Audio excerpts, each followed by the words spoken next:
No dia 5 de julho de 2022, uma reunião que parecia mais um encontro rotineiro do alto escalão do governo Bolsonaro, agora ganha contornos históricos e explosivos.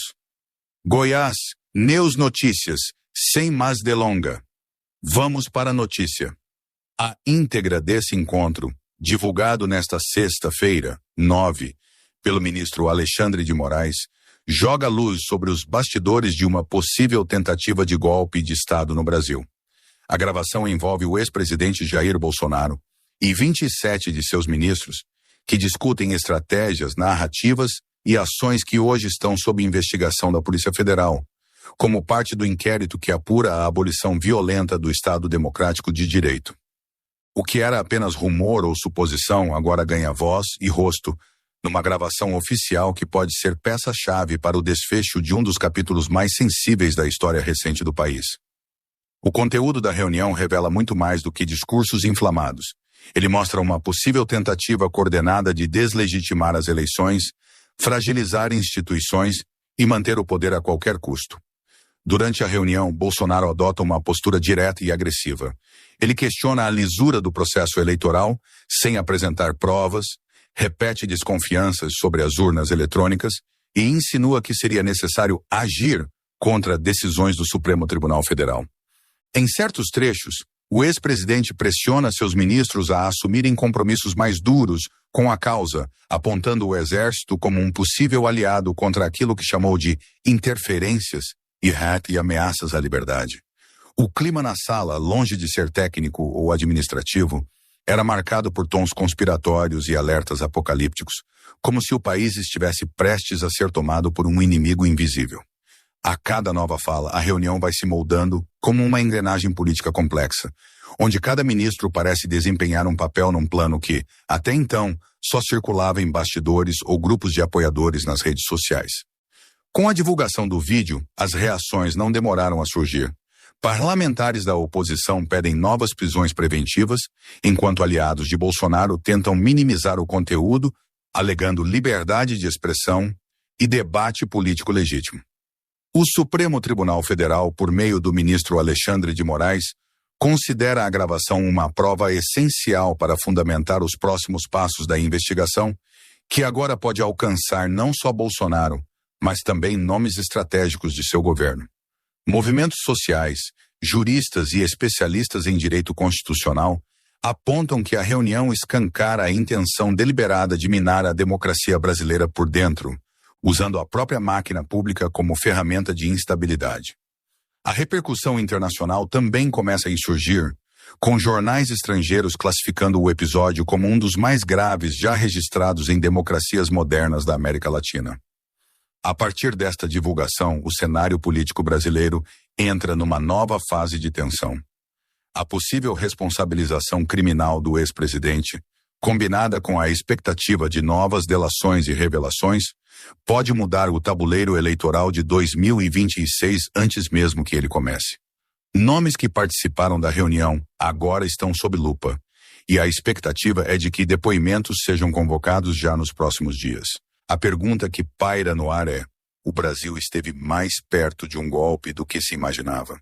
A resposta pode estar nesse vídeo, agora público, onde cada frase, cada olhar e cada silêncio revelam uma articulação que ultrapassa o debate democrático e toca o coração da nossa Constituição. A democracia brasileira, ainda que abalada, mostra sua força. Mesmo entre ameaças e conspirações, ela segue firme porque a verdade, quando aparece, não se cala. A gravação da reunião de 5 de julho de 2022 vai muito além de uma simples exposição de ideias políticas. O que se ouve é um plano articulado, onde o discurso de Jair Bolsonaro não deixa margem para dúvidas. Havia a intenção de questionar de forma sistemática as instituições democráticas. Ele afirma que não tem mais como confiar no TSE e cobra dos ministros lealdade incondicional, chegando a dizer que quem estiver ao meu lado vai até o fim. O tom não era apenas de preocupação, mas de preparação. Frases como "o povo está armado", "nós somos a maioria" e "a hora de agir é agora" não podem ser interpretadas como falas casuais ou emotivas, são declarações com peso político, jurídico e histórico. A postura dos ministros também chama a atenção. Alguns concordam em silêncio, outros reforçam a narrativa do inimigo interno e da ameaça comunista, criando um clima de guerra imaginária que justifica ações extremas. Essa reunião, portanto, deixa de ser apenas uma prova documental e se transforma num retrato nítido de como o autoritarismo pode se articular sob o manto da legalidade. Entre os 27 ministros presentes, alguns tiveram papel central no rumo da conversa. Walter Braga Neto, então um dos homens de confiança de Bolsonaro e ex-ministro da Defesa, mostrou postura alinhada com as sugestões de intervenção. Anderson Torres, que posteriormente seria alvo de mandado de prisão após os atos de 8 de janeiro, também esteve presente e manteve postura discreta, mas atenta. O general Luiz Eduardo Ramos, outro nome influente, reforça a ideia de que há um inimigo que precisa ser combatido. O que se vê nessa gravação não é um grupo tentando administrar o país, mas sim uma equipe discutindo como manter um projeto de poder mesmo diante da iminência de derrota eleitoral. Não há fala sobre programas de governo, combate à pobreza ou retomada econômica. Há, sim, um foco quase exclusivo em deslegitimar o processo eleitoral e preparar o terreno para uma contestação institucional. Essa atitude, vinda de ministros pagos com dinheiro público, coloca a República em xeque e reforça a gravidade dos fatos agora revelados. Com a reunião agora tornada pública, a Polícia Federal ganha uma peça crucial para o inquérito que investiga a tentativa de golpe de Estado. O conteúdo deve ser cruzado com mensagens apreendidas em celulares, e-mails, agendas e depoimentos de ex-assessores que já colaboram com as investigações. A análise do material pode levar à reabertura de investigações arquivadas, novas denúncias ao Supremo Tribunal Federal e até a responsabilização de comandantes das Forças Armadas que, segundo o inquérito, teriam sido pressionados por Bolsonaro e seus aliados a agir contra a Constituição. A PF já trabalha com a hipótese de que essa reunião tenha sido um ensaio real de um golpe frustrado e os investigadores avaliam se havia planos de decretar estado de defesa ou até mesmo estado de sítio como forma de impedir a posse de Lula, caso ele fosse eleito. A depender dos desdobramentos, novas prisões preventivas podem ocorrer, inclusive entre ex-ministros militares e civis que participaram ativamente da reunião. Outro ponto que se tornou ainda mais preocupante após a divulgação da reunião é o envolvimento indireto, ou em alguns casos, sugestivo das Forças Armadas. Bolsonaro menciona em diversos momentos que contava com o apoio dos quartéis, deixando claro que havia expectativa de que os militares intervissem caso o resultado das eleições não fosse favorável. Esse trecho da reunião levanta uma série de dúvidas sobre o real posicionamento dos comandos militares à época e reacende o debate sobre o papel político das Forças Armadas na democracia. O Exército, a Marinha e a Aeronáutica, por meio de seus representantes atuais, já divulgaram notas reafirmando seu compromisso com a legalidade, mas a mancha deixada pela proximidade entre militares e política ainda precisa ser enfrentada com clareza. A população, os juristas e os líderes democráticos agora cobram transparência total sobre esse vínculo e exigem punição severa a qualquer agente fardado ou não que tenha colocado a democracia brasileira sob risco real de ruptura. Um dos aspectos mais alarmantes da reunião é o uso consciente e calculado de uma estratégia discursiva voltada para deslegitimar instituições sem confrontá-las diretamente, pelo menos não de forma explícita.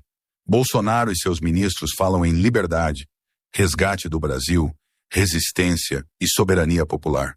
Mas por trás desses termos simbólicos, existe um projeto claro de ruptura.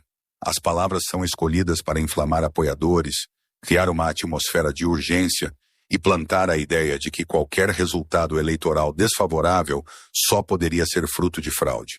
Essa tática já havia sido aplicada publicamente em discursos e lives do então presidente, mas na reunião, os termos são mais diretos, menos midiáticos, e revelam a construção de um discurso ideológico pensado como ferramenta para mobilização e intimidação institucional. Ministros falam abertamente em intervenção e usam palavras como contragolpe, como se estivessem se preparando para uma resposta armada a uma ameaça que, até agora, nunca foi comprovada. Trata-se, na prática, de uma engenharia narrativa feita sob medida para justificar ações inconstitucionais com aparência de legalidade, o que a torna ainda mais perigosa. Outro elemento fortemente presente na reunião é o uso da manipulação do medo como arma de convencimento e mobilização. Bolsonaro e seus ministros evocam um futuro catastrófico para o Brasil caso a esquerda volte ao poder, sugerindo que valores familiares seriam destruídos, que a liberdade religiosa seria suprimida e que empresários seriam perseguidos. Essa tática de criar um inimigo interno, nesse caso, representado pelas instituições democráticas, pela imprensa livre e pelos adversários políticos, é típica de regimes autoritários que tentam se sustentar por meio da desinformação e da polarização. Durante a reunião, um dos ministros chega a dizer que, se não agirmos agora, o Brasil vai virar uma Venezuela. A comparação, já usada repetidamente em campanhas eleitorais, é ressuscitada como justificativa para medidas excepcionais. Esse ambiente de tensão, construído artificialmente, não tinha como objetivo proteger o país, e sim convencer servidores públicos, militares e apoiadores a aceitarem e até colaborarem com um possível golpe, embalado sob a retórica da salvação nacional. A divulgação da gravação também cria conexões diretas com os eventos do dia 8 de janeiro de 2023, quando milhares de bolsonaristas invadiram e depredaram as sedes dos três poderes em Brasília. Na época, o país se perguntava como aquela ação coordenada havia sido possível e quem estava por trás da mobilização. Agora, com o conteúdo da reunião, a resposta começa a ganhar forma. A radicalização não foi espontânea, ela foi construída passo a passo dentro do próprio governo. A reunião de julho de 2022 serviu como pavimentação ideológica e política para aquele ato de violência institucional. Muitos dos presentes naquela reunião, incluindo ex-ministros e militares, já estão sendo investigados por omissão, conivência ou até participação ativa nos bastidores dos atos golpistas. A Procuradoria-Geral da República e o STF tratam essa conexão como uma linha do tempo do golpe, em que a reunião gravada ocupa o centro da narrativa. Provas colhidas nos celulares dos envolvidos, mensagens interceptadas e depoimentos em andamento reforçam a tese de que o 8 de janeiro foi apenas a execução de um plano que começou muito antes e que teve, naquela sala de reunião, um dos seus momentos mais decisivos.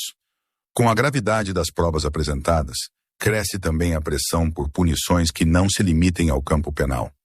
A sociedade civil, entidades jurídicas e parlamentares articulam pedidos para que os envolvidos na tentativa de golpe, incluindo Jair Bolsonaro, percam seus direitos políticos e sejam declarados inelegíveis por prazo máximo. A lei da ficha limpa, aliada às normas constitucionais sobre defesa da ordem democrática, pode servir de base para ações no Tribunal Superior Eleitoral.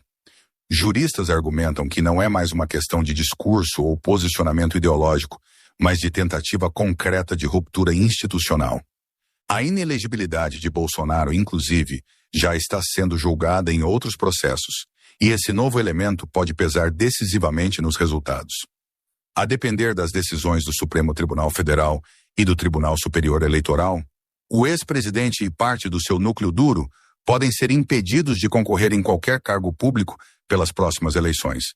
Isso mudaria completamente o cenário político do Brasil e abriria espaço para uma nova reconfiguração das forças conservadoras no país, que terão que se reposicionar sem seu principal líder à frente.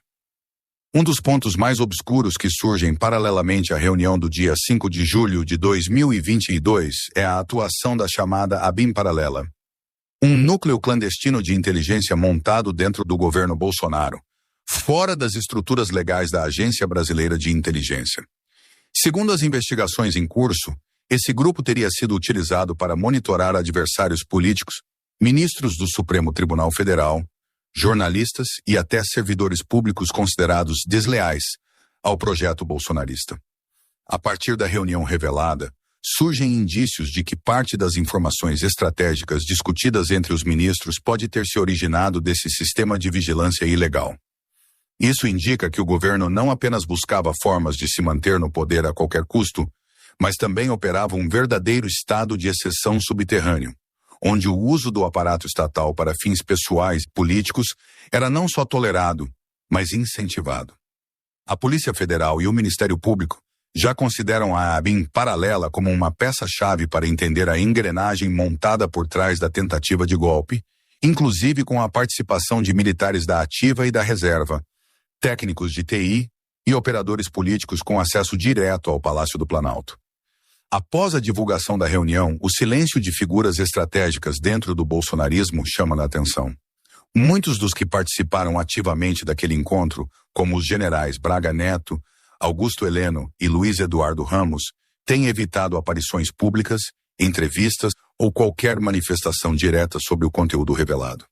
Essa omissão, para os investigadores, pode ter dois significados. Ou se trata de uma tentativa de blindagem estratégica, enquanto as provas ainda são processadas, ou há negociações em andamento para possíveis acordos de delação premiada. A delação do tenente-coronel Mauro Cid, ex-ajudante de ordens de Bolsonaro, já revelou bastidores sensíveis do funcionamento interno do governo nos últimos meses, incluindo o repasse de informações falsas, articulações com empresários e tentativas de desestabilizar o STF. Agora, com a gravação em mãos, a PF espera que outros envolvidos se vejam encurralados pelas evidências e optem por colaborar com a justiça. Caso isso ocorra, é possível que novas camadas da trama golpista venham à tona, revelando quem financiou, quem articulou e, principalmente, quem ordenou os passos que colocaram a democracia brasileira sob ataque. O que está sendo revelado nesta investigação não é apenas uma crise política. Trata-se de um acontecimento histórico que coloca o Brasil ao lado de outras democracias que também enfrentaram tentativas internas de golpe institucional. Comparações com o ataque ao Capitólio, nos Estados Unidos, em janeiro de 2021, se tornam inevitáveis e até complementares. Assim como Donald Trump, Jair Bolsonaro não reconheceu de imediato sua derrota eleitoral e incentivou seus apoiadores a duvidarem do sistema. A reunião de 5 de julho funciona como o equivalente do telefonema de Trump à Geórgia, onde o ex-presidente americano pedia para encontrarem votos que revertessem a eleição. A diferença, no caso brasileiro, é que o plano discutido foi mais amplo, envolveu setores militares, monitoramento clandestino e foi embalado por um discurso de messianismo político. O Brasil, que já sofreu com uma ditadura militar no século passado, agora enfrenta o desafio de mostrar ao mundo que amadureceu democraticamente e que não vai tolerar a repetição de capítulos autoritários, e isso só será possível se as instituições responderem à altura da gravidade revelada. Por fim, é essencial destacar o papel da sociedade civil neste momento. A democracia não se defende apenas com decisões judiciais, ela exige vigilância constante, mobilização social e um compromisso coletivo com a verdade. A divulgação da reunião entre Bolsonaro e seus ministros não pode ser tratada apenas como um escândalo político passageiro ou como um fato isolado. Ela deve ser compreendida como um alerta definitivo sobre os perigos da normalização do autoritarismo, do uso de estruturas de poder para fins pessoais e da manipulação da fé popular para justificar atos antidemocráticos. Movimentos sociais, jornalistas independentes, entidades de classe, professores, estudantes e cidadãos comuns precisam manter os olhos abertos, exigir transparência, apoiar investigações e resistir a qualquer tentativa de apagamento ou revisionismo histórico. Porque se hoje temos acesso à verdade, é dever coletivo garantir que ela não seja esquecida e que os responsáveis por ameaçar a democracia brasileira respondam com a mesma firmeza com que tentaram destruí-la. Outro ponto que precisa ser analisado com profundidade é o alinhamento ideológico e estratégico do bolsonarismo com movimentos extremistas internacionais. A reunião do dia 5 de julho não surgiu de forma espontânea ou isolada. Ela faz parte de um ciclo global de ascensão da ultradireita, que utiliza a mesma fórmula: descrédito das eleições, demonização da imprensa, ataque às cortes constitucionais e manipulação religiosa para justificar rupturas institucionais. Documentos e investigações já apontam que a equipe de Bolsonaro mantinha contatos com estrategistas internacionais ligados ao trumpismo, incluindo membros do antigo gabinete de Steve Bannon, mentor de campanhas de desinformação em massa. A retórica usada na reunião repete com precisão muitos elementos usados no BEU, Hungria, Polônia e até Filipinas. A criação de um nós contra eles, a ideia de que o povo está sob ameaça de uma elite corrupta e a glorificação do uso da força como ferramenta de limpeza moral do Estado. Isso mostra que a tentativa de golpe no Brasil, apesar de enraizada no contexto nacional, também faz parte de um fenômeno coordenado que precisa ser combatido com cooperação internacional, rastreio de financiamento estrangeiro e, principalmente, educação política em massa. As investigações da Polícia Federal também têm focado na origem dos recursos que sustentaram as ações preparatórias e os atos subsequentes à reunião. Já existem fortes indícios de que empresários bolsonaristas, alguns com contratos milionários com o governo, financiaram viagens, hospedagens e alimentação de militantes envolvidos em mobilizações golpistas. Esses financiadores teriam atuado como uma espécie de núcleo de sustentação financeira paralela, canalizando dinheiro por fora da contabilidade oficial, o que configura crime de Caixa 2, lavagem de dinheiro e financiamento ilícito de atos antidemocráticos. O cruzamento de dados bancários, mensagens de aplicativos e registros de movimentação financeira mostra que houve uma logística profissional por trás de muitos atos públicos e caravanas de apoiadores. A reunião de 5 de julho, portanto, não foi apenas o estopim de uma movimentação política, ela pode ter sido o momento de ativação de um sistema inteiro de financiamento ilegal, onde interesses empresariais se alinharam ao projeto autoritário de manutenção do poder.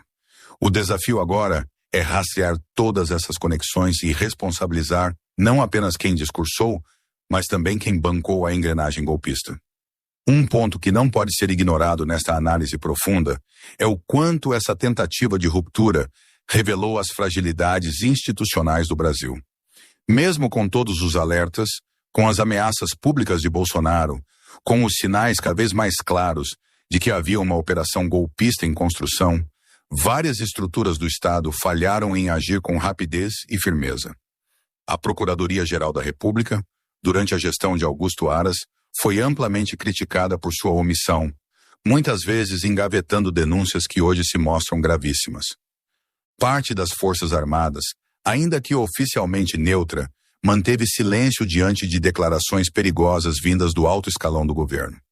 E algumas polícias militares em diversos estados demonstraram simpatia aberta aos movimentos extremistas. Tudo isso expõe a necessidade urgente de reformas institucionais que garantam não apenas a autonomia, mas também a responsabilização de agentes públicos em momentos de ameaça à ordem constitucional. A reunião de 5 de julho, ao ser exposta, funciona também como um espelho incômodo.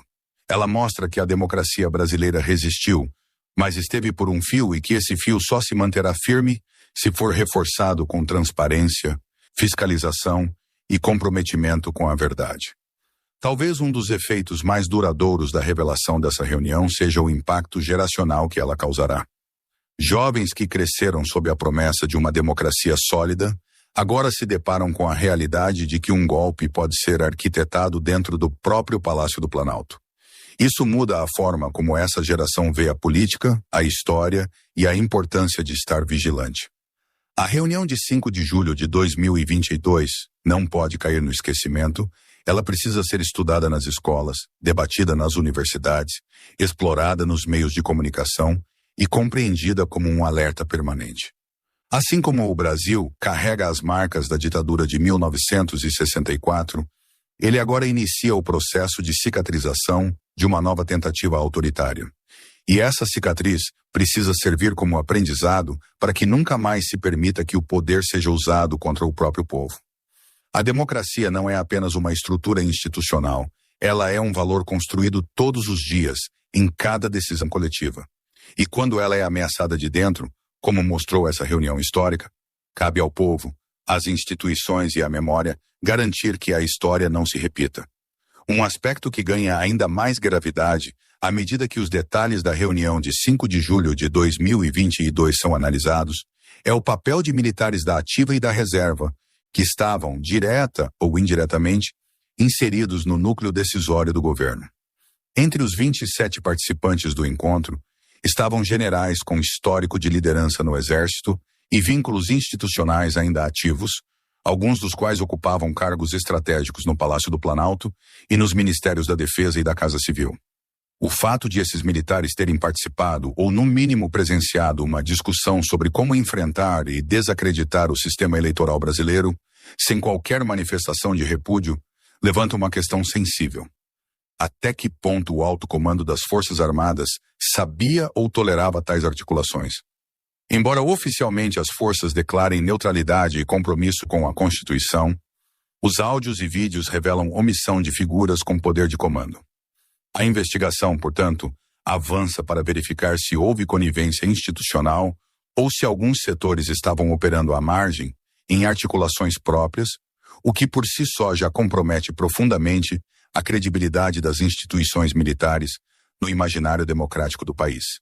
A democracia não pode conviver com ambiguidades no quartel, ou se respeita a Constituição, ou se conspira contra ela. A reunião também escancara outro dado alarmante: o uso coordenado da máquina pública para fins pessoais e políticos de um projeto autoritário. Durante o encontro, são mencionados recursos logísticos do Estado, cargos de confiança e a própria estrutura de governo como peças de um tabuleiro de poder, usadas não para servir ao povo, mas para proteger um presidente e seu círculo mais próximo. Ministérios da Justiça, Defesa, Relações Exteriores e até órgãos de fiscalização foram citados em estratégias de alinhamento narrativo, sugerindo que seus titulares estavam dispostos a colocar seus cargos e a estrutura pública que comandavam a serviço de um rompimento institucional. Isso vai desde o uso de dados da Polícia Federal para sustentar suspeitas infundadas sobre o sistema eleitoral, até a mobilização de diplomatas para influenciar a opinião pública internacional com relatórios e dossiês fabricados. A reunião revela que o Estado foi sequestrado ideologicamente por um grupo que agia como se estivesse no comando de uma trincheira, e não de uma nação plural. Um alerta direto à necessidade de reforçar os mecanismos de controle sobre o uso das instituições federais, para que nunca mais possam ser usadas como arma contra a própria democracia. A reunião também ganha uma dimensão ainda mais complexa quando analisada sob a lente da comunicação de massa e da desinformação. Bolsonaro e seus ministros, cientes da importância da opinião pública, já haviam estabelecido uma estratégia de guerra informacional baseada em redes sociais, canais alternativos e figuras públicas que reproduziam diariamente narrativas distorcidas sobre as urnas, o Supremo Tribunal Federal e supostas ameaças comunistas no país. O conteúdo da reunião mostra que essa guerra não era espontânea, ela era organizada, pensada e dirigida como parte fundamental do plano de ruptura. O governo contava com influenciadores, jornalistas, simpatizantes e uma rede de disseminação de fake news pronta para agir. A mídia tradicional, em muitos momentos, hesitou em dar o devido peso às ameaças e tratou os sinais como exageros ou declarações retóricas. Isso gerou um vácuo perigoso, onde parte da população foi convencida de que vivia sob um regime ameaçado, sendo então liberada moralmente para agir contra as instituições. Essa lição obriga os veículos de comunicação a reavaliar seu papel durante momentos de crise democrática e reforça a urgência de políticas públicas contra a desinformação, sem abrir mão da liberdade de imprensa, mas exigindo responsabilidade e compromisso com os fatos. Por mais que os desdobramentos judiciais e políticos sejam fundamentais, a reunião de 5 de julho entra para a história como um documento que precisa ser compreendido também pela ótica da memória e da construção de consciência coletiva. Assim como o Brasil debate e revisita até hoje os acontecimentos do golpe militar de 1964, a tentativa de ruptura democrática revelada por essa gravação precisa ser objeto de estudo, musealização e ensino. O país não pode permitir que esse momento seja soterrado pelo esquecimento ou reescrito por versões negacionistas da história.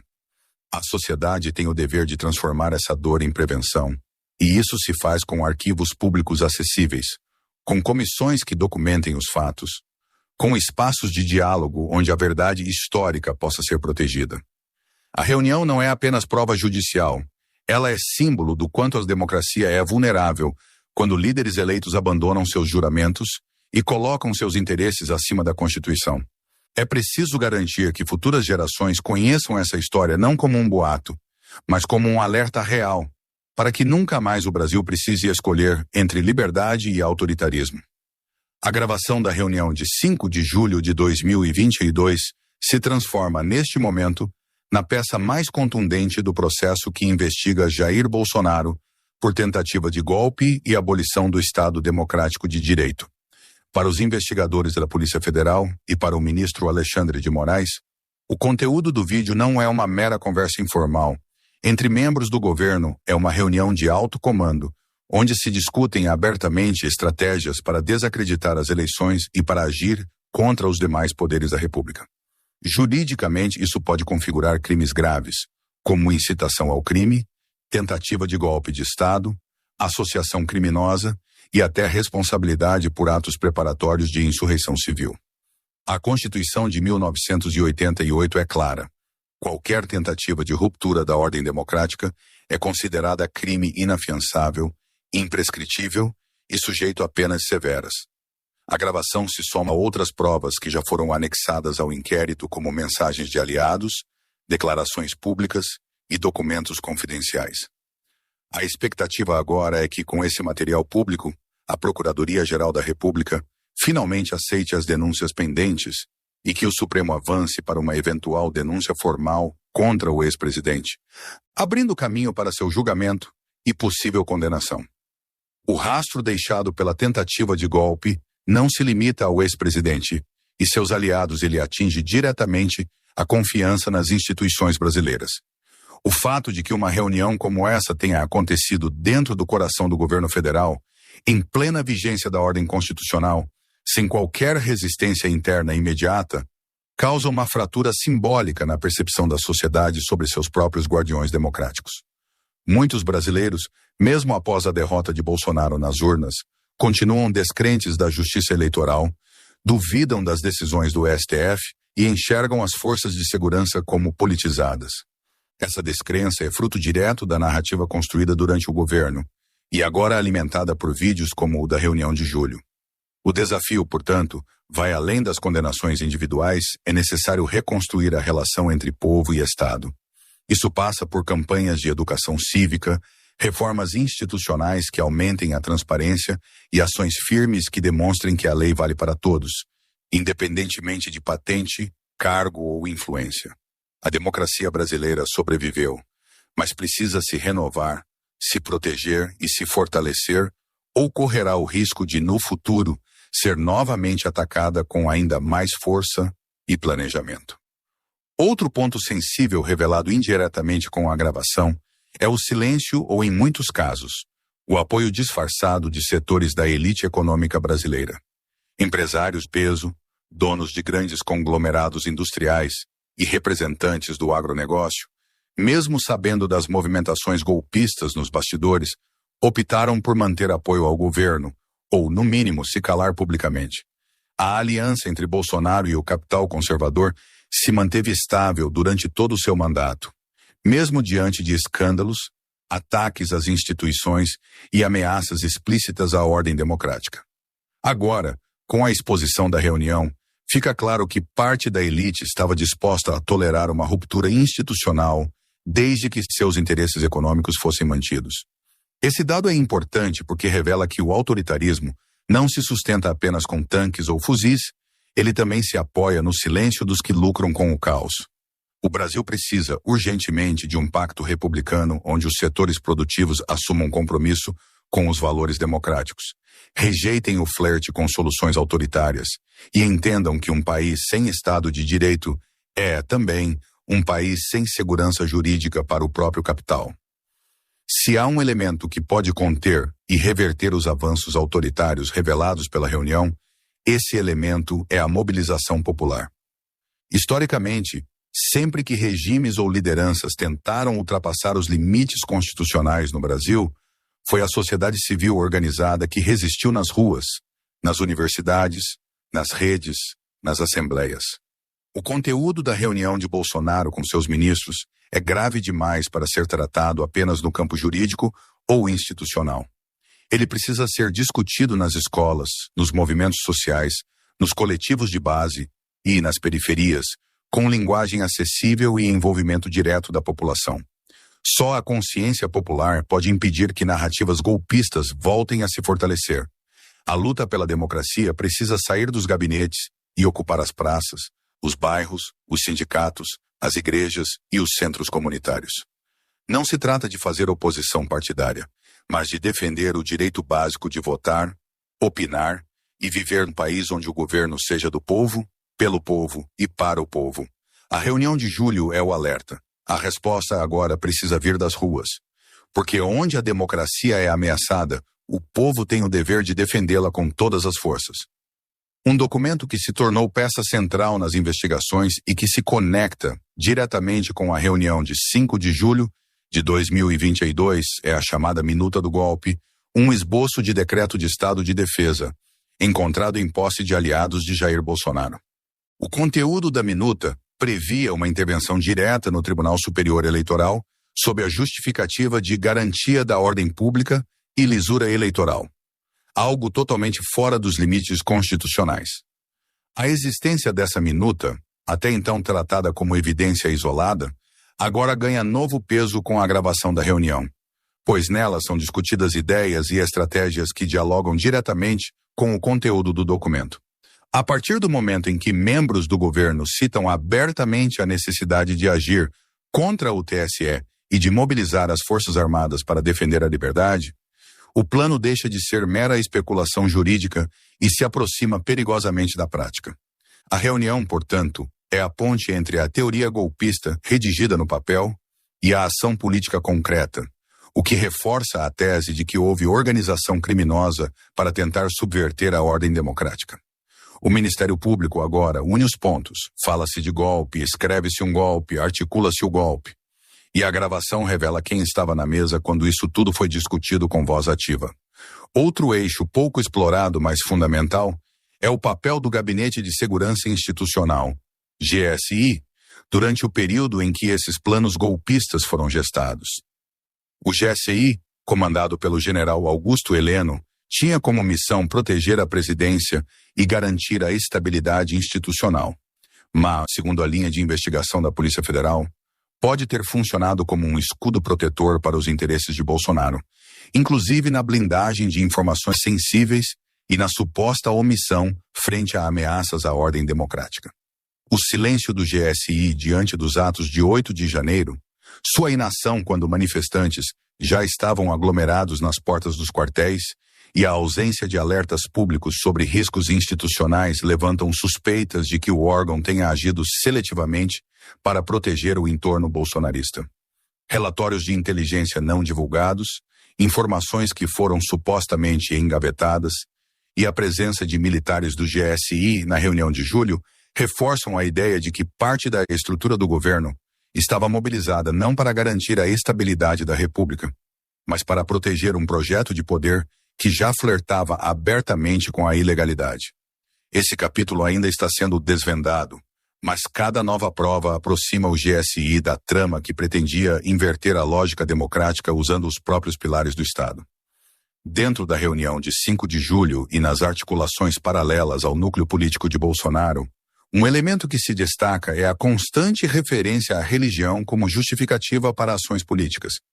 Diversos ministros, incluindo aqueles ligados à bancada evangélica, evocam Deus, fé, valores cristãos e combate ao mal comunista como formas de legitimar ações contra o sistema eleitoral e as instituições republicanas. Essa instrumentalização da fé, feita de maneira deliberada, criou uma camada ideológica e emocional que dificultou o discernimento entre verdade e manipulação para milhões de fiéis. Pastores e lideranças religiosas, em muitos casos, atuaram como multiplicadores da desinformação, ecoando a tese de que a democracia brasileira estava sob ataque das trevas do globalismo ou da agenda do anticristo. O uso da religião como arma política contaminou o debate público, polarizou comunidades inteiras e ampliou o alcance do projeto golpista. A reunião é apenas a face visível dessa estratégia. O real poder estava na construção de uma base que, em nome de Deus, estaria disposta a aceitar até mesmo um rompimento institucional. Para o futuro da democracia, é urgente separar fé de manipulação e garantir que a religião que deve unir não seja usada como escudo para projetos autoritários. Um ponto que vem ganhando destaque com as novas revelações da PF é o uso estratégico de redes digitais e grupos fechados para comandar e articular ações que não passavam pelos canais oficiais do governo. Durante a gestão de Bolsonaro, criou-se uma espécie de gabinete do ódio digital, onde decisões políticas eram antecipadas, estratégias de ataques à imprensa eram definidas e ações de mobilização de apoiadores eram orquestradas com precisão cirúrgica. Muitos desses grupos eram acessados diretamente por ministros, militares e filhos do ex-presidente, como Carlos e Eduardo Bolsonaro, que atuavam como ponte entre o núcleo ideológico do governo e a base militante. A reunião de 5 de julho, ao tratar de ações que posteriormente se concretizaram nas ruas e nas redes, funciona como o elo entre o que foi dito internamente e o que foi executado externamente. A PF investiga agora como servidores públicos e recursos do governo foram usados para alimentar essas redes clandestinas de informação e comando, o que pode configurar abuso de poder político, uso indevido da máquina pública e prática deliberada de sabotagem institucional. A digitalização da radicalização criou um ambiente onde comandos não precisavam mais ser escritos ou oficiais bastava um vídeo, uma live ou uma reunião como a de julho para que a engrenagem golpista fosse acionada em escala nacional. Ao mergulharmos ainda mais fundo na trama revelada pela reunião de 5 de julho de 2022, torna-se impossível ignorar a presença estratégica de um comando informal de poder, operado não por ministros nomeados formalmente, mas por figuras que orbitavam a presidência com acesso direto e irrestrito ao ex-presidente Jair Bolsonaro. Nesse grupo, os filhos do ex-presidente Carlos Bolsonaro, Eduardo Bolsonaro e Flávio Bolsonaro desempenhavam funções-chave. Carlos, por exemplo, era responsável por grande parte da articulação digital, atuando nos bastidores como comandante da comunicação paralela e do núcleo de desinformação que ficou conhecido como Gabinete do Ódio. Eduardo, com forte trânsito internacional, fazia pontes com líderes e ideólogos da extrema-direita global, importando táticas de sabotagem institucional já testadas em países como os Estados Unidos e a Hungria. Já Flávio, com atuação mais política e legislativa, servia como elo com o Senado e buscava blindagens jurídicas. A reunião de julho, embora não mostre a presença direta dos filhos, carrega a marca de suas influências. As falas remetem a conceitos que eles difundiram ao longo dos anos, como a suposta guerra cultural, o combate ao sistema e a perseguição imaginária contra conservadores. A PF agora se debruça sobre como essas influências informais moldaram decisões oficiais e se os filhos de Bolsonaro participaram ativamente da formulação e execução da estratégia golpista, mesmo sem estarem oficialmente dentro do governo. Outro dado preocupante que emerge após a análise da reunião é a possível conivência de setores do funcionalismo público com o projeto de subversão institucional. Informações colhidas nos últimos meses indicam que servidores de confiança, especialmente em áreas estratégicas como segurança, inteligência e tecnologia da informação, teriam sido posicionados em cargos-chave não por competência técnica, mas por lealdade ideológica. Esses agentes atuariam nos bastidores para fornecer dados, omitir alertas ou dificultar ações que poderiam expor o plano em curso. A politização da máquina estatal, nesse contexto, representa uma ameaça silenciosa à democracia, pois transforma estruturas criadas para servir ao Estado em ferramentas de proteção a um grupo político.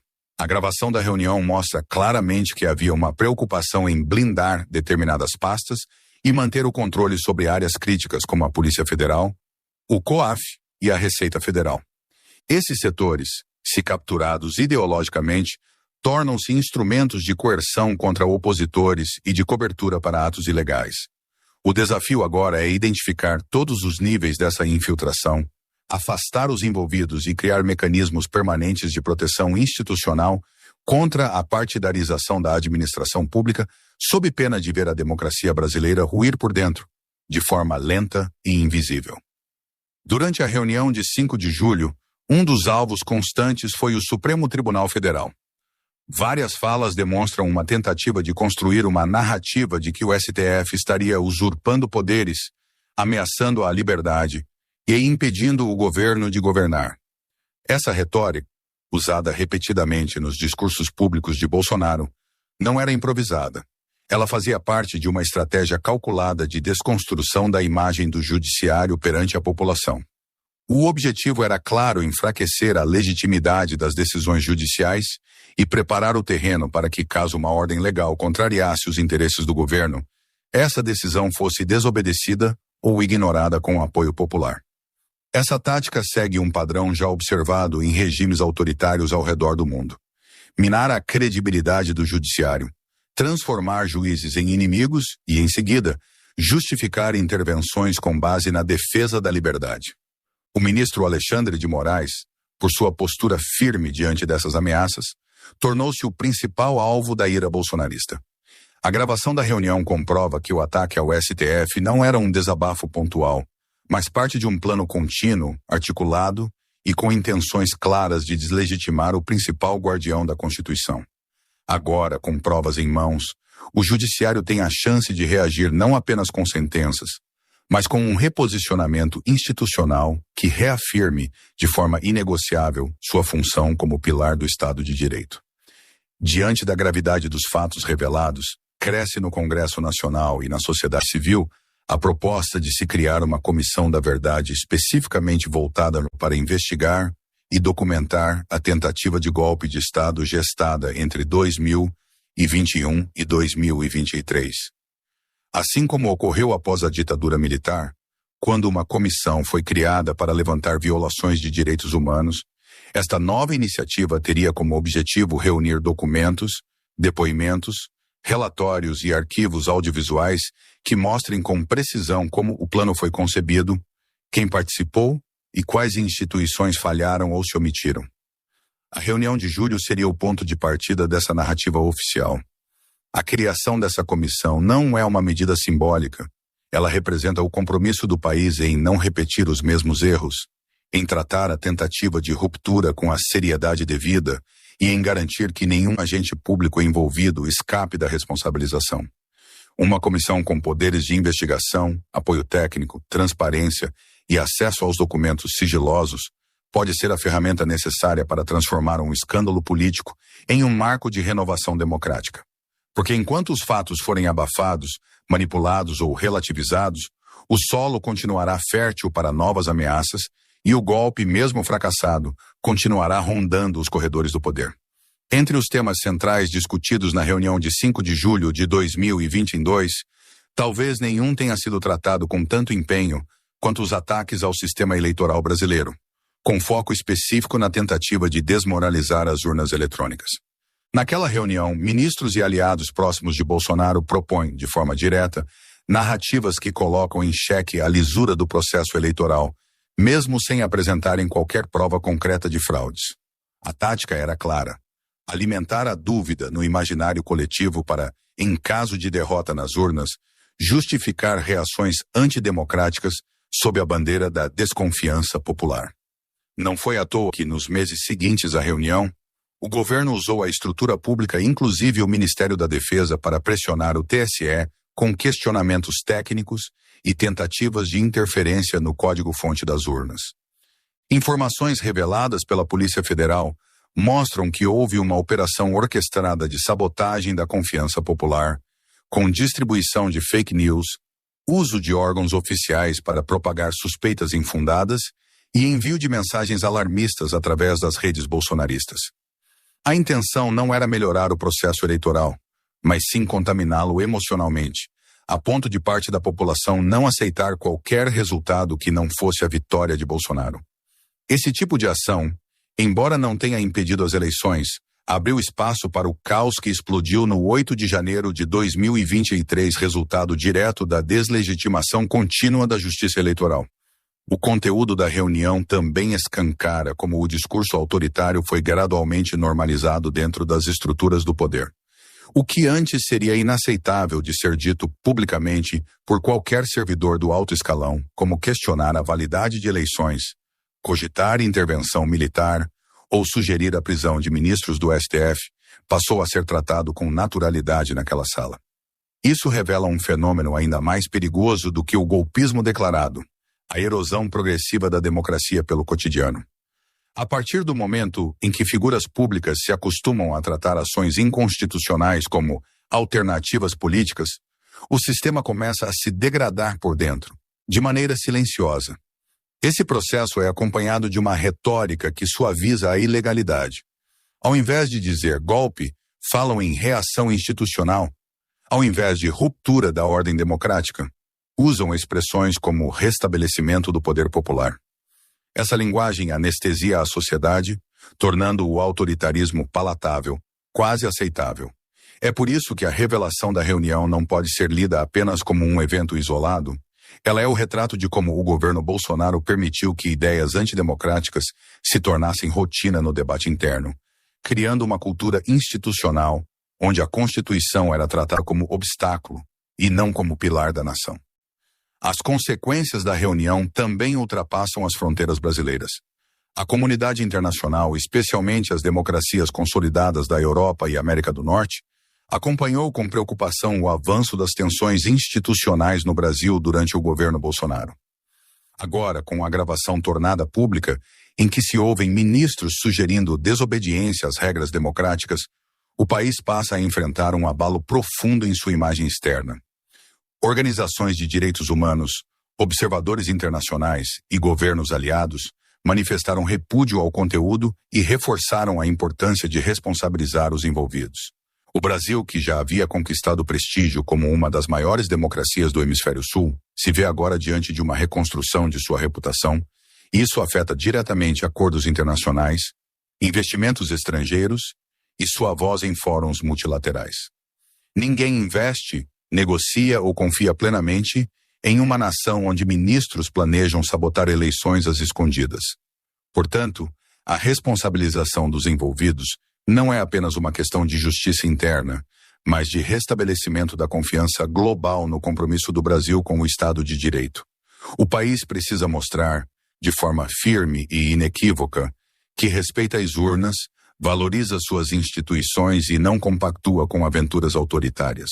O último ponto, mas talvez o mais importante no longo prazo, é que a reunião de julho de 2022 evidencia uma falência parcial do nosso sistema político de controle e prevenção de abusos institucionais.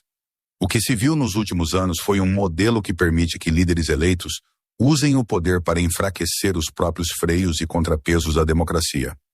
É urgente pensar em uma reforma política profunda, que inclua mecanismos mais eficazes de responsabilização de presidentes em exercício, limites mais claros à atuação político-partidária de militares, regras mais rígidas sobre o uso da máquina pública e filtros mais qualificados para nomeações em cargos estratégicos. Também é necessário fortalecer a educação política da população, para que nunca mais um governante consiga manipular as massas com narrativas distorcidas sobre liberdade e soberania. A reunião que hoje choca o Brasil não pode ser um ponto final. Ela precisa ser o ponto de partida para um novo pacto democrático, mais maduro, mais resistente e mais blindado contra aventuras autoritárias. Porque, se as estruturas continuarem as mesmas, o roteiro do golpe pode até ser interrompido agora, mas continuará engavetado, à espera de quem quiser, no futuro, reencená-lo com ainda mais eficiência. 20 de junho, 21h06. ChatGPT roteirista. Parágrafo 41. A cultura do privilégio e o enfraquecimento do sistema democrático. Um dos elementos que se torna cada vez mais evidente ao analisar a reunião de 5 de julho de 2022 é a relação direta entre a cultura do privilégio dentro do poder e a fragilidade do sistema democrático brasileiro. A conversa entre Bolsonaro e seus ministros revela que o desejo de manter privilégios pessoais e de grupo, seja no acesso a recursos, cargos ou proteção jurídica, esteve na base das decisões tomadas naquele momento. Essa cultura do privilégio cria um ambiente propício para a impunidade e a captura do Estado, pois transforma a governança em um instrumento de autopreservação, não mais voltado ao interesse coletivo. O esvaziamento da democracia ocorre justamente quando as instituições passam a servir a interesses restritos e não ao povo. A reunião expõe, sem filtros, a forma como um grupo no comando tentou sobrepor seus desejos aos princípios constitucionais, agindo como se a Constituição fosse um obstáculo e não um compromisso inegociável. Para os ouvintes, é fundamental compreender que esse fenômeno não é um acidente, mas um resultado da falta de mecanismos efetivos para coibir o uso indevido do poder, e que a superação dessa cultura é essencial para evitar futuras tentativas de ruptura democrática. Parágrafo 42. O papel da sociedade civil organizada na resistência democrática. O que a reunião também escancara é a importância da sociedade civil organizada como elemento central para a preservação da democracia. Embora o núcleo do golpe tenha se formado em gabinetes fechados, o que impediu sua efetivação foi, em grande parte, a mobilização de movimentos sociais, entidades sindicais, associações de classe, universidades, ONGs e cidadãos conscientes que denunciaram, resistiram e mantiveram viva a chama da democracia. A resistência que se formou nos meses seguintes à reunião, principalmente após as eleições de 2022 e os eventos de janeiro de 2023, foi o freio essencial para impedir a consumação do golpe. Isso mostra que, por mais que governos autoritários tentem controlar as estruturas formais do poder, a força da democracia reside na capacidade do povo de se organizar, questionar, fiscalizar e agir em defesa dos direitos. Para o Brasil, a lição é clara. A vigilância democrática não pode ser delegada exclusivamente às instituições, mas deve ser um compromisso permanente da população, que precisa se engajar de forma crítica e proativa para evitar retrocessos. Outro aspecto crucial que o conteúdo da reunião de julho torna evidente é a necessidade absoluta de transparência e de acesso irrestrito à informação pública. Muitas das articulações golpistas foram possíveis justamente porque os canais oficiais de controle foram obstruídos ou controlados por pessoas alinhadas ao projeto autoritário. A ocultação de documentos, a restrição ao acesso a relatórios de inteligência e o bloqueio de informações sobre gastos e movimentações governamentais dificultaram o trabalho de fiscalização e investigação. O Brasil precisa avançar na construção de uma cultura política que valorize a transparência como ferramenta de prevenção ao abuso de poder. Isso significa não apenas leis mais rigorosas, mas também mecanismos tecnológicos modernos que permitam o acompanhamento em tempo real das ações do governo, com participação cidadã ativa. O acesso à informação é um escudo contra o autoritarismo, pois dificulta a concentração de poder nas mãos de poucos e permite que o cidadão se torne fiscal e agente ativo na defesa da democracia. Por fim, ao olhar profundamente para as consequências da reunião e da tentativa de golpe, emerge um desafio que vai além do jurídico e do político, o da reconciliação nacional. A crise expôs divisões profundas na sociedade brasileira, com famílias, comunidades e grupos políticos dilacerados pela polarização, pela desconfiança e pelo ressentimento. Para superar essa fase, o país precisará de processos institucionais e sociais que promovam o diálogo, o reconhecimento das vítimas, o enfrentamento da verdade e a construção de pontes entre diferentes visões políticas. A reconciliação não significa esquecer o que aconteceu, mas entender que o futuro da democracia depende da capacidade de incluir, ouvir e respeitar a diversidade de opiniões, mesmo as contrárias. A reunião de 5 de julho é um marco doloroso, mas também pode se tornar o ponto de partida para uma nova era, onde o compromisso com a democracia seja mais forte que qualquer interesse individual ou de grupo.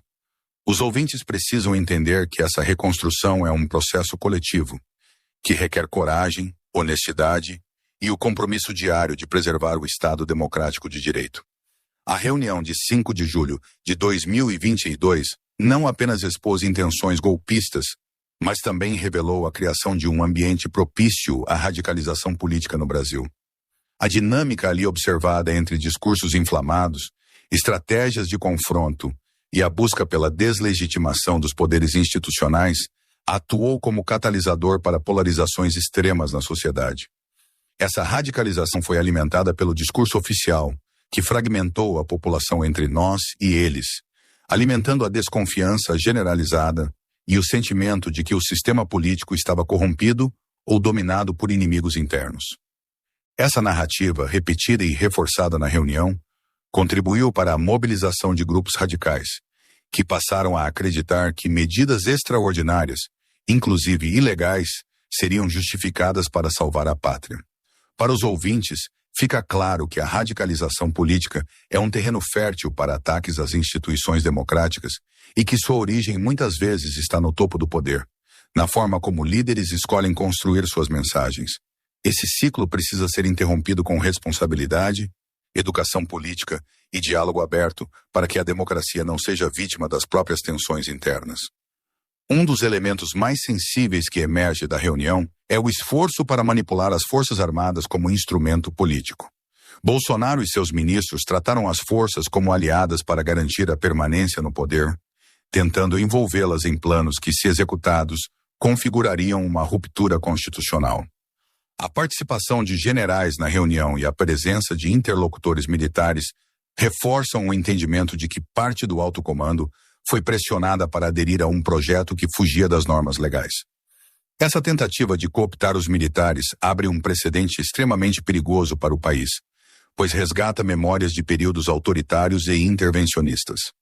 Para a estabilidade democrática, é crucial que as Forças Armadas reafirmem seu papel institucional, subordinado ao Estado Civil, e que haja mecanismos para impedir seu uso político indevido. O povo precisa estar atento. Qualquer sinal de protagonismo militar na política deve ser encarado como alerta máximo para a saúde da democracia brasileira. Diante do impacto da reunião e das consequências da desinformação deliberada, um ponto fundamental para os ouvintes compreenderem é o papel estratégico da educação política e midiática.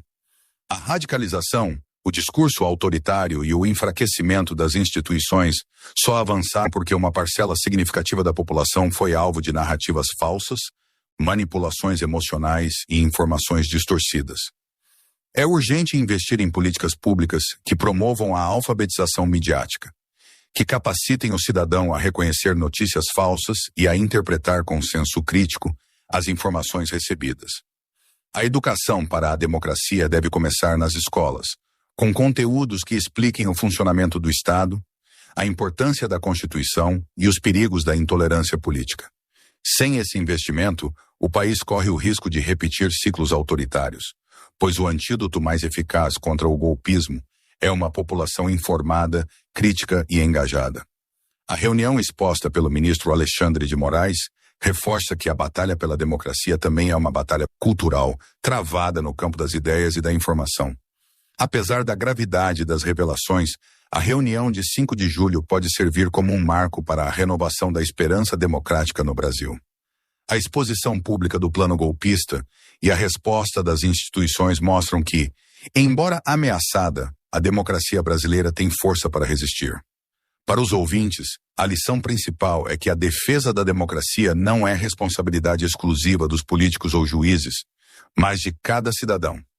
A partir desse momento, o Brasil tem a oportunidade de aprender com os erros, fortalecer seus mecanismos de proteção institucional, ampliar a participação popular e construir uma cultura política baseada no diálogo, na tolerância e no respeito às diferenças.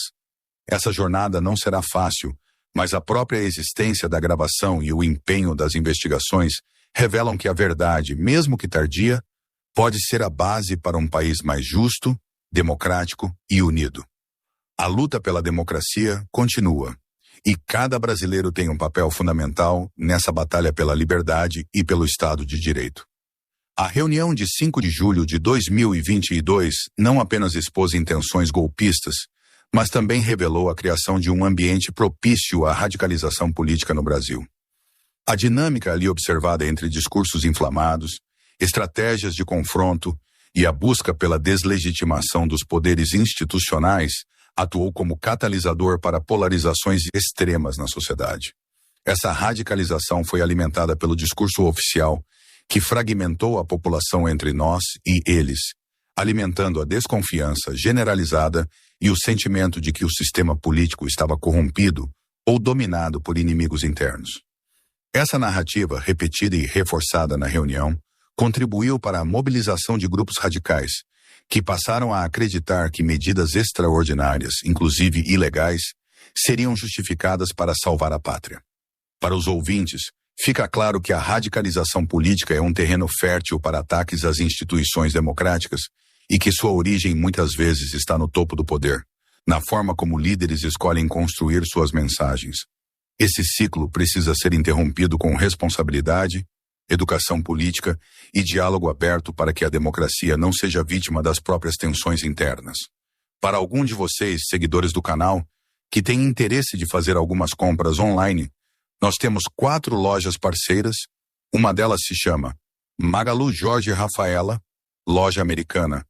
Também Mercado Livre, Amazon, link logo abaixo da descrição. Boas compras. Um dos elementos mais sensíveis que emerge da reunião é o esforço para manipular as Forças Armadas como instrumento político. Bolsonaro e seus ministros trataram as forças como aliadas para garantir a permanência no poder, tentando envolvê-las em planos que, se executados, configurariam uma ruptura constitucional. A participação de generais na reunião e a presença de interlocutores militares reforçam o entendimento de que parte do alto comando foi pressionada para aderir a um projeto que fugia das normas legais. Essa tentativa de cooptar os militares abre um precedente extremamente perigoso para o país, pois resgata memórias de períodos autoritários e intervencionistas. Para a estabilidade democrática, é crucial que as Forças Armadas reafirmem seu papel institucional, subordinado ao Estado Civil, e que haja mecanismos para impedir seu uso político indevido. O povo precisa estar atento. Qualquer sinal de protagonismo militar na política deve ser encarado como alerta máximo para a saúde da democracia brasileira. Diante do impacto da reunião e das consequências da desinformação deliberada, um ponto fundamental para os ouvintes compreenderem é o papel estratégico da educação política e midiática. A radicalização, o discurso autoritário e o enfraquecimento das instituições só avançaram porque uma parcela significativa da população foi alvo de narrativas falsas, manipulações emocionais e informações distorcidas. É urgente investir em políticas públicas que promovam a alfabetização midiática, que capacitem o cidadão a reconhecer notícias falsas e a interpretar, com senso crítico, as informações recebidas. A educação para a democracia deve começar nas escolas, com conteúdos que expliquem o funcionamento do Estado, a importância da Constituição e os perigos da intolerância política. Sem esse investimento, o país corre o risco de repetir ciclos autoritários, pois o antídoto mais eficaz contra o golpismo é uma população informada, crítica e engajada. A reunião exposta pelo ministro Alexandre de Moraes reforça que a batalha pela democracia também é uma batalha cultural, travada no campo das ideias e da informação. Apesar da gravidade das revelações, a reunião de 5 de julho pode servir como um marco para a renovação da esperança democrática no Brasil. A exposição pública do plano golpista e a resposta das instituições mostram que, embora ameaçada, a democracia brasileira tem força para resistir. Para os ouvintes, a lição principal é que a defesa da democracia não é responsabilidade exclusiva dos políticos ou juízes, mas de cada cidadão.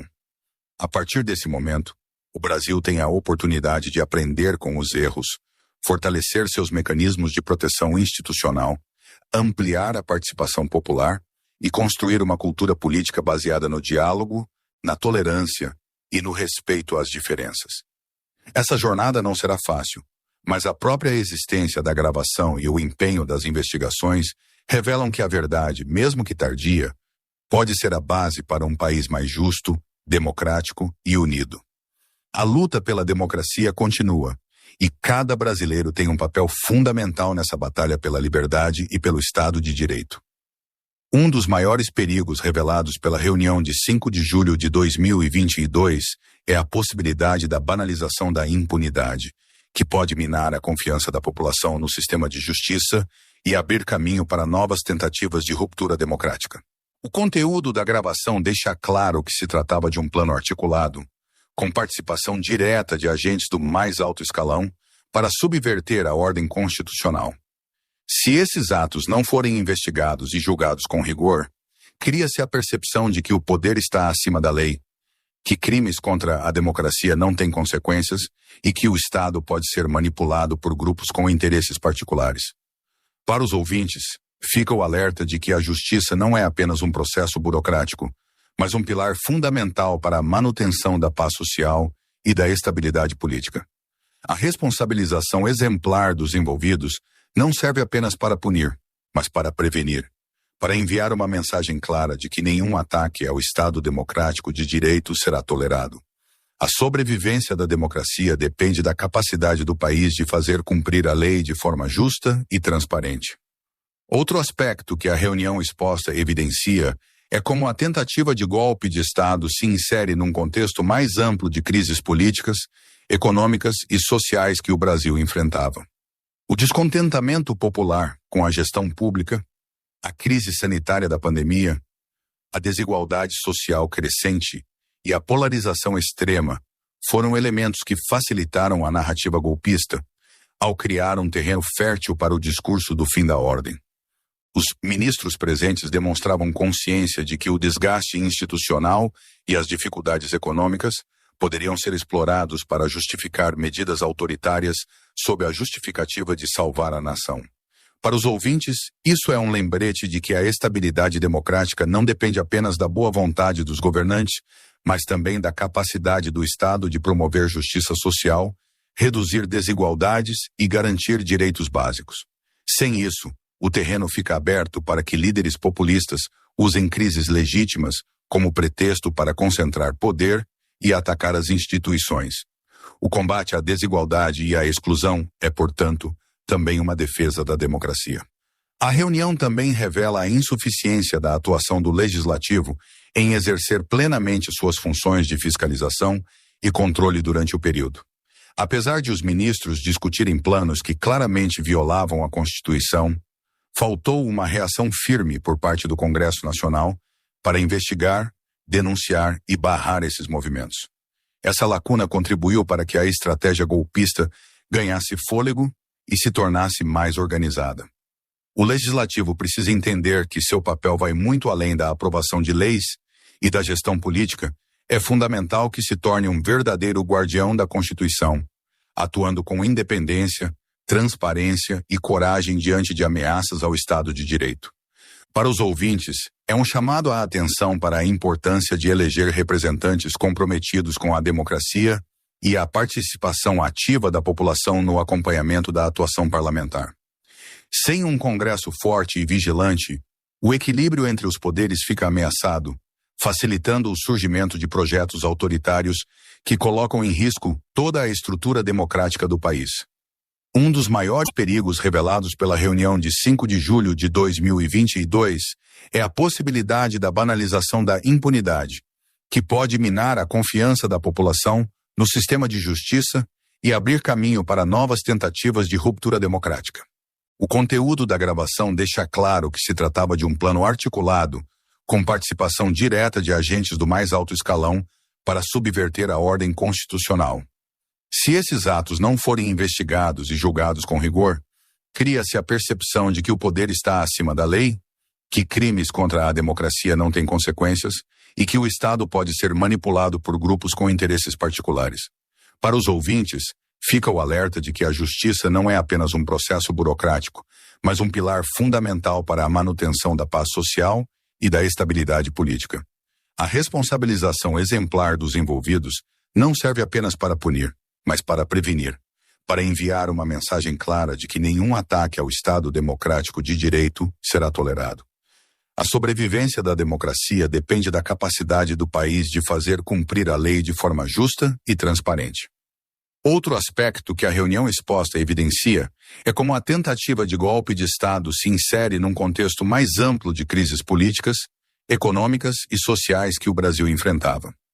O descontentamento popular com a gestão pública, a crise sanitária da pandemia, a desigualdade social crescente e a polarização extrema foram elementos que facilitaram a narrativa golpista ao criar um terreno fértil para o discurso do fim da ordem. Os ministros presentes demonstravam consciência de que o desgaste institucional e as dificuldades econômicas poderiam ser explorados para justificar medidas autoritárias sob a justificativa de salvar a nação. Para os ouvintes, isso é um lembrete de que a estabilidade democrática não depende apenas da boa vontade dos governantes, mas também da capacidade do Estado de promover justiça social, reduzir desigualdades e garantir direitos básicos. Sem isso, o terreno fica aberto para que líderes populistas usem crises legítimas como pretexto para concentrar poder e atacar as instituições. O combate à desigualdade e à exclusão é, portanto, também uma defesa da democracia. A reunião também revela a insuficiência da atuação do Legislativo em exercer plenamente suas funções de fiscalização e controle durante o período. Apesar de os ministros discutirem planos que claramente violavam a Constituição, faltou uma reação firme por parte do Congresso Nacional para investigar, denunciar e barrar esses movimentos. Essa lacuna contribuiu para que a estratégia golpista ganhasse fôlego e se tornasse mais organizada. O Legislativo precisa entender que seu papel vai muito além da aprovação de leis e da gestão política. É fundamental que se torne um verdadeiro guardião da Constituição, atuando com independência, transparência e coragem diante de ameaças ao Estado de Direito. Para os ouvintes, é um chamado à atenção para a importância de eleger representantes comprometidos com a democracia e a participação ativa da população no acompanhamento da atuação parlamentar. Sem um Congresso forte e vigilante, o equilíbrio entre os poderes fica ameaçado, facilitando o surgimento de projetos autoritários que colocam em risco toda a estrutura democrática do país. Finalmente, a reunião destaca a importância dos órgãos de controle interno e externo, como tribunais de contas, corregedorias, Ministério Público e Polícia Federal, na identificação e impedimento de tentativas de abuso de poder. O trabalho dessas instituições, muitas vezes complexo e cercado de pressões políticas, foi fundamental para que as evidências da reunião fossem reveladas e os processos investigatórios avançassem. Para os ouvintes, fica o entendimento de que uma democracia forte exige órgãos independentes, equipados e comprometidos com a transparência e o cumprimento da lei, capazes de agir com autonomia mesmo diante de pressões dos poderes executivo e legislativo. Fortalecer esses mecanismos é proteger a democracia contra a captura por grupos que buscam o poder a qualquer custo.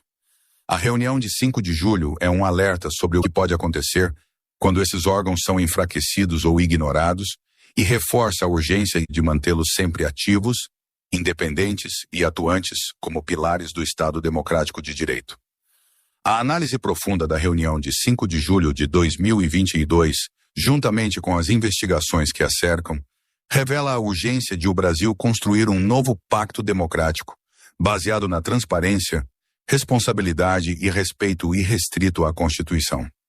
O conteúdo da gravação evidencia que o modelo político vigente permitiu que uma elite, focada em interesses pessoais e de grupo, tentasse sobrepor-se às regras do jogo democrático. Para os ouvintes, é fundamental compreender que o futuro do país depende da capacidade da sociedade e das instituições em dialogar, reformar e fortalecer os mecanismos que garantem a estabilidade política. Isso inclui uma revisão das normas sobre poderes e limitações do Executivo, maior independência do Judiciário, reforço da participação popular e garantia de um sistema eleitoral inviolável e confiável. Só com um compromisso coletivo, transparente e efetivo, o Brasil poderá evitar que tentativas semelhantes se repitam, garantindo que a democracia se torne um valor inabalável para todas as gerações futuras. Outro aspecto crucial que o tema nos impõe é a importância de preservar a memória histórica dos eventos relacionados à tentativa de golpe. A gravação da reunião de julho, assim como documentos, depoimentos e provas acumuladas, devem ser arquivados e estudados como parte do patrimônio político e institucional do país. A memória histórica funciona como um escudo protetor contra o esquecimento e o revisionismo que tentam minimizar ou negar a gravidade das ameaças à democracia. Para os ouvintes, fica claro que a consciência histórica é uma arma poderosa contra a repetição dos erros do passado. É por meio do conhecimento do que aconteceu que a sociedade pode construir mecanismos educativos e institucionais para fortalecer a resiliência democrática. A memória não pode ser seletiva nem manipulada. Ela deve ser instrumento de aprendizado, reflexão e vigilância permanente. Por fim, a divulgação da reunião e o avanço das investigações mostram como o jornalismo investigativo e uma mídia livre e independente são vitais para a saúde democrática. Foram os profissionais da imprensa, junto a órgãos públicos responsáveis, que conseguiram trazer à luz informações que estavam sob sigilo ou eram deliberadamente ocultadas. Em um contexto onde narrativas oficiais tentam manipular fatos, espalhar desinformação e silenciar vozes críticas, a imprensa se torna o espaço de resistência e transparência. Para os ouvintes, a reflexão é clara. A defesa da democracia passa necessariamente pela proteção da liberdade de imprensa, pelo apoio a investigações sérias e pela valorização do acesso à informação plural. A reunião de 5 de julho é uma demonstração concreta de que, sem esse controle social exercido por jornalistas e cidadãos atentos, os abusos e os planos autoritários podem prosperar em silêncio, ameaçando o futuro do país. A vigilância democrática, portanto, é um dever coletivo e diário, que começa pelo direito de saber e pelo compromisso com a verdade. A fragilidade dos mecanismos de freios e contrapesos e a necessidade de reformas estruturais. A gravação da reunião de 5 de julho de 2022 escancara uma fragilidade preocupante nos mecanismos de freios e contrapesos da República Brasileira. Ao discutir abertamente estratégias para desconsiderar decisões do Judiciário e manipular o sistema eleitoral, o grupo de ministros evidencia que as salvaguardas constitucionais foram insuficientes para impedir que essas ações fossem arquitetadas no próprio coração do governo. Para os ouvintes, isso revela que a mera existência das instituições não é garantia de democracia, se não houver efetividade, autonomia e capacidade real de atuação contra abusos de poder. O Brasil precisa pensar urgentemente em reformas estruturais que reforcem o papel do Congresso, do Judiciário e dos órgãos de controle, ampliem os mecanismos de transparência e criem instrumentos para a prevenção de crises institucionais. Sem essas mudanças, o país continua vulnerável a ataques semelhantes, que podem acontecer não apenas por forças externas, mas por atores internos dispostos a desconstruir o Estado democrático de direito de dentro para fora. Outro ponto fundamental que emerge ao aprofundar o tema é o papel ativo da população na defesa da democracia. A reunião deixa claro que tentativas autoritárias podem surgir quando os cidadãos se distanciam do debate político, quando a apatia e o desinteresse predominam. Para que o Brasil fortaleça seu sistema democrático, é indispensável que a população entenda seu papel não apenas como eleitor, mas como fiscal, agente crítico e participante constante do processo político. A mobilização social, o engajamento nas discussões públicas e a exigência de transparência e responsabilidade dos governantes são ferramentas poderosas para impedir que planos golpistas ganhem espaço. Para os ouvintes, essa é uma convocação. A democracia é um sistema vivo que precisa ser cuidado diariamente, e o silêncio ou a indiferença podem ser cúmplices de novas ameaças. Finalmente, a reunião e todo o contexto das investigações evidenciam a urgência de investir massivamente em educação cívica no Brasil. O desconhecimento dos direitos fundamentais, o desconhecimento das regras do jogo democrático e a vulnerabilidade às narrativas falsas são terreno fértil para a manipulação autoritária. Para garantir que futuras gerações não repitam os erros do passado, é necessário implementar nas escolas, nas universidades e em espaços comunitários programas educacionais que promovam o entendimento profundo da Constituição, do papel dos poderes, dos direitos e deveres dos cidadãos. Essa educação é a base para a formação de uma cultura política sólida, que valorize a democracia e rejeite qualquer forma de autoritarismo. Para os ouvintes, a mensagem é clara. A defesa da democracia passa pela educação, pelo conhecimento e pela valorização dos princípios que sustentam a liberdade e a justiça social. Somente assim o Brasil poderá construir um futuro verdadeiramente democrático, justo e resiliente. Se você gostou deste conteúdo, não se esqueça de curtir, comentar e se inscrever no canal para mais vídeos informativos. Até a próxima!